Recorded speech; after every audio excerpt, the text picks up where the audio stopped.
Hello everyone, welcome to Sarvodaya classes.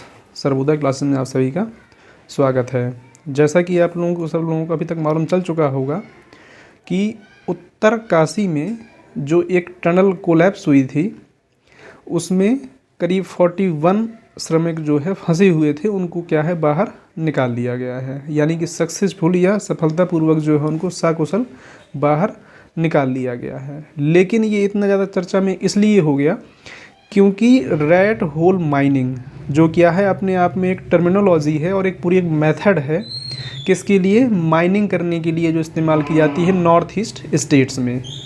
तो इसलिए क्या है ये ज़्यादा न्यूज में है क्योंकि उस चीज़ का इस्तेमाल किया गया जो भारत में क्या है बैन है।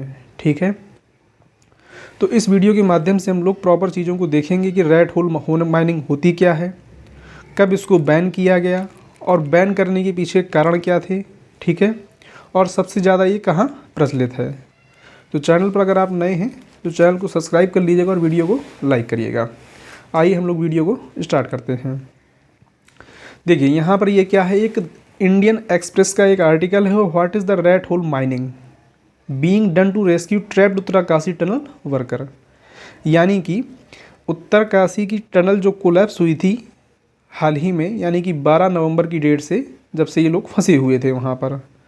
तो इसमें ये इम्पॉर्टेंट हो जाता है कि रैट होल माइनिंग है क्या, जिसका इस्तेमाल टनल को खोदने के लिए किया गया था। राइट, देखिए पूरी न्यूज़ की अगर बात करें तो उत्तराखंड की सिलक्यारी सुरंग के अंदर फंसे 41 श्रमिकों को निकालने के लिए रैट होल माइनिंग विधि का उपयोग किया गया है। ठीक है, इसलिए ये क्या है चर्चा में है। अब यहाँ पर अगर हम लोग सबसे पहले ये इम्पोर्टेंट हो जाता है कि इसकी हम लोकेशन क्या है। तो यहाँ पर आप देख सकते हैं ये क्या है, भारत का मैप है। ठीक है, इसमें अगर हम प्रिसाइजली बात करें तो ये स्टेट क्या है, उत्तराखंड है। ठीक है, अब इसमें आप ये बताइए कितनी राष्ट्रीय और कितनी अंतर्राष्ट्रीय सीमाएं जो है उत्तराखंड साझा करता है। साथ ही उत्तर प्रदेश से जब इसको अलग किया गया, यानी अलग स्टेट का दर्जा दिया गया, तो उत्तर प्रदेश के कितने ज़िलों को काट करके उत्तराखंड को बनाया गया था। ठीक, ये आपसे मेरे प्रश्न हैं जिनको आप ज़रूर बताइएगा। अब अगर आगे हम लोग बात करें इसी में, तो देखिए यहाँ पर हम लोग बात कर रहे थे किसकी, रैट होल माइनिंग की। तो ये आप जो इमेज देख पा रहे हैं ये क्या है, इस तरह की माइनिंग के लिए जो है इतने छोटे छोटे, ज़्यादातर अगर बात करें तो कोयला खदानें जो होती हैं नॉर्थ ईस्ट की, वहाँ पर इसका ज़्यादा इस्तेमाल किया जाता है। आप देख सकते हैं कि प्रॉपर यहाँ पर एक व्यक्ति बैठ भी नहीं सकता है, और ऐसी स्थिति में यहाँ से आप देख सकते हैं खोद करके जो है इस तरीके के लोग अंदर आए हुए हैं। ठीक है, तो इसका मेन उपयोग जो है कोयला खदानों में किया जाता था। उसको हम लोग आगे देखते हैं कि इसकी डिटेल्स क्या हैं और कैसे कैसे चीज़ों ने इसमें भाग लिया है। देखिए रैट होल माइनिंग की बात करें तो ये मेघालय में क्या थी, सबसे ज़्यादा प्रचलित है। ठीक है, अब मेघालय की बात करें तो यहाँ पर देख सकते हैं कि आप क्या है, ये नॉर्थ ईस्टर्न स्टेट है। यहाँ पर ये आसाम और ये है मेघालय। तो इस स्टेट में क्या है सबसे ज़्यादा जो है ये रैट होल माइनिंग क्या है प्रचलित थी। ठीक है, यहाँ पर होता क्या था कि छोटे बच्चों का इस्तेमाल किया जाता था, और क्षैतिज सीमा आप जानते होंगे कि ये किस तरह से, यानी अगर स्ट्रेट लाइन खींची जा रही है तो ये हॉरिजॉन्टल होगा, और इस तरह से की जा रही है तो ये वर्टिकल होगा। ठीक है, तो क्या होता था इसमें कि इस तरह से, यानी कि क्षैतिज जो है हॉरिजॉन्टल टाइप में कोयला निष्कर्षण के लिए, यानी कोयला निकालने के लिए इस माइनिंग का प्रयोग किया जाता था। अगर रैट होल शब्द की बात करें तो जैसा कि आप लोग जानते होंगे रैट मतलब चूहा, तो चूहे का बिल या ज़मीन खोदने के जो गड्ढे होते हैं, टाइप होता है, उसको ये संदर्भित करता है। ठीक है, यानी इसकी अगर प्रिसाइजली हम वर्ड की बात करें तो, और इसका उपयोग जो है आमतौर पर एक व्यक्ति के सुरंग में उतरने या कोयला को निकालने हेतु पर्याप्त होता है। ठीक है, यानी जो रैट होल माइनिंग होती थी उसी के आधार पर क्या है अवैध खनन के रूप में जो नॉर्थ ईस्टर्न स्टेट हैं या कोयला माइनिंग स्टेट्स हैं वहाँ पर जो है इनका इस्तेमाल किया जाता था। एक बार होता क्या है कि मान लीजिए अगर किसी ने क्या किया है, माइनिंग कर ली, तो उनकी परतों तक पहुँचने के लिए रस्सियाँ या बाँस की सीढ़ियों का उपयोग करते हैं। ठीक है, और फिर गैंते, फावड़े या टोकरियाँ आदि का इस्तेमाल करके जो है जो मैनुअल और परंपरागत रूप से उनको निष्कर्षित कर लिया जाता है।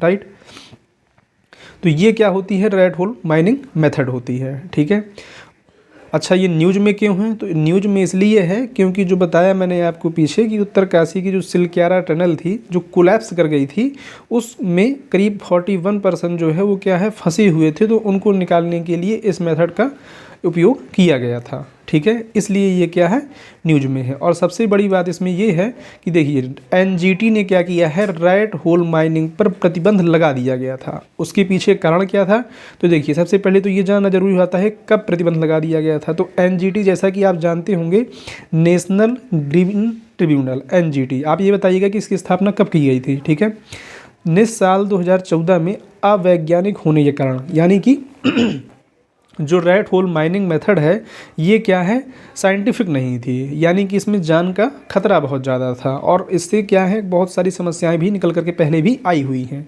इसलिए क्या था, इस मेथड को जो है बैन कर दिया गया था भारत में। पूर्वोत्तर राज्य में क्या है, कई दुर्घटनाओं के परिणाम स्वरूप जो है रेड होल खनिक जो हैं उनकी मौतें हुई हैं। ठीक है, जैसे साल 2018 की बात करें तो 2018 में क्या था, ये इलीगल माइनिंग हो रही थी। ठीक है, तो यहाँ पर क्या है, करीब 15 लोग बाढ़ वाली खदान के अंदर फंस गए थे। ठीक है, और इसमें काफ़ी दिनों तक यानी लगभग 2 महीने तक अभियान चलाया गया। उसके बावजूद भी क्या है, केवल 2 ही शव बरामद किए गए थे और बाकी लोगों की 100 तक नहीं मिले थे, क्योंकि क्या थी, एक तरीके इलीगल माइनिंग थी और प्रॉपर उनका डेटा भी नहीं होता है जो इलीगल माइनिंग करते हैं। तो इसमें क्या है, ये समस्याएं इस तरह की निकल के आती हैं। साथ ही अगर हम बात करें तो खनन जो है, माइनिंग बात करें तो राज्य सरकार के लिए राजस्व का एक प्रमुख स्रोत होता है। ये आपको मालूम होना चाहिए कि जो माइनिंग है वो किस लिस्ट में आता है, यानी कौन उसको देखता है। तो माइनिंग जो है वो एक स्टेट का सब्जेक्ट है और स्टेट के थ्रू ही इसमें क्या है, एक बहुत बड़े पैमाने पर रेवेन्यू जनरेट करने का भी एक साधन है। ठीक है, तो हुआ क्या है इसमें कि मणिपुर सरकार ने एनजीटी के प्रतिबंध को यह तर्क देते हुए चुनौती दी थी कि इस क्षेत्र के लिए खनन का कोई अन्य व्यवहार विकल्प नहीं है। कहने का मतलब ये है कि जो जैसे मणिपुर स्टेट है, नॉर्थ ईस्टर्न स्टेट है, तो पर्टिकुलर मणिपुर स्टेट ने ये अपील दायर की सुप्रीम कोर्ट में और इसको एनजीटी का जो लगाया गया बैन था इसको इस प्रकार टैकल किया कि जो रेड होल माइनिंग है इसके अलावा और कोई ऐसा ऑप्शन नहीं है जिसके द्वारा जो है यहाँ पर माइनिंग की जा सके। क्योंकि अगर हमें रिसोर्सेज चाहिए यानी बिजली प्रोड्यूस करना है या और भी कोई चीज़ प्रोड्यूस करना है तो उसके लिए हमें ऊर्जा चाहिए और ऊर्जा के लिए कोयले का इस्तेमाल किया जाता है। राइट, तो साल 2022 में क्या हुआ कि मेघालय उच्च न्यायालय के द्वारा एक पैनल बनाया गया और उस पैनल में यह पाया गया कि जो रेड होल माइनिंग जो है वो निर्बाध रूप से क्या है, अभी भी जारी है। तो अब आप इस वीडियो के माध्यम से कमेंट सेक्शन में ये बताइएगा कि ये कितना प्रासंगिक है। कहने का मतलब ये है कि भले ही ये चीज़ क्या थी, बैन थी, लेकिन उसके बावजूद भी क्या है, इसका इस्तेमाल जो है इन चीज़ों के लिए किया गया। ठीक है, तो ये कितना सही है, क्या इन चीज़ों को आगे कंटिन्यू करना चाहिए लाइफ सेफ्टी पर्पज के रूप से, या लाइफ को ही डैमेज करने के चक्कर में जो है इन चीज़ों को बैन किया गया। तो जो भी आपका सुझाव है या जो भी आपका सुझाव है वो कमेंट सेक्शन में ज़रूर बताइएगा। चैनल पर नए हैं तो सब्सक्राइब कर लीजिएगा और वीडियो को लाइक करिएगा। Thank you for watching.